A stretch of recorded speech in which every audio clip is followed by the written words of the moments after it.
We have about 180,000 veterans in Mississippi, and these men and women stepped forward, many from rural towns and small areas. It amazes me the percentage of veterans that we have that came out of small towns that didn't even have a red light in them.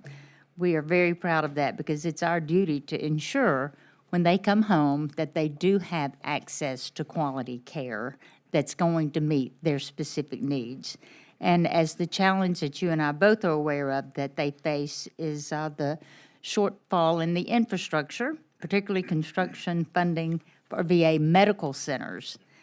And the FY 2024 VA State Home Construction Grand Priority included 184 projects, yet only 10 were approved for funding.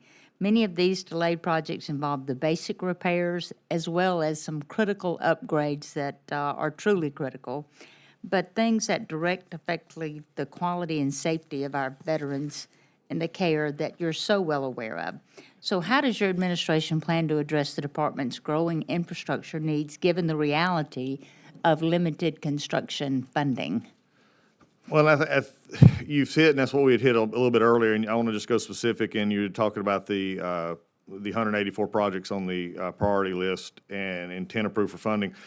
This is the problem that we're facing all along, and it's not something that goes away. And it's the reoccurring maintenance issues, it's the growth issues. There's areas, our home state of Georgia, Atlanta is one that is growing, probably one of the fastest in the country, and yet going and we look through long-term construction plans, it's trying to get the process moving. The big thing, and I would love to have both sides of the aisle help on this, we really need to go back and take a look at how we're doing long-term construction inside the VA, and it's going to come from statute a great deal because we have, Corps of Engineer involvement, we've got major projects, we've got a lot of different things that really just throw a roadblock into how we are to get these projects done.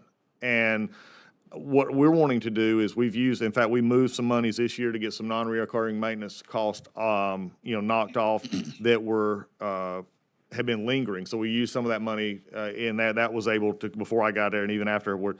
One of the reasons a significantly larger ask, we do have a larger ask is because of in 26 was geared toward critical and safety needs as we go forward, but we did not get to ask for a full capital account on the previous budget, which was not ours because of the year-long CR and the CR process. That's another issue that's got to come involved in this as we go forward. So we're looking at everything we possibly can. And in some of the areas where hospitals may not be in a process of being, especially from the major hospitals, being rebuilt, is can we do larger size C-box clinics that can take some of the pressure off of some of our hospitals and then, redo some of what is in our current hospital setup.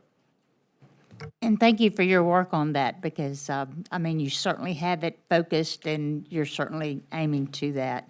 But, and you and I both are so aware of the long wait times for appointments, and I know that you're working on that, the red tape that trying to access the care and the benefits that they've earned.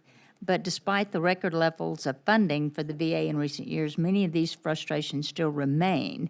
So you want to share with us what your department is doing to make sure the funding plus-ups are translating into faster, more efficient care for veterans? Well, we're looking at back now and also taking advantage of all the resources that we have. And I think that's been one of the issues that I've looked at in just the last few months is, are we using the resources given by Congress, not from just a dollar and cent standpoint, but also from the aspect of using our community care networks and using the balance that we have, especially in our growing areas, to make sure that veterans can get the care that they need quicker.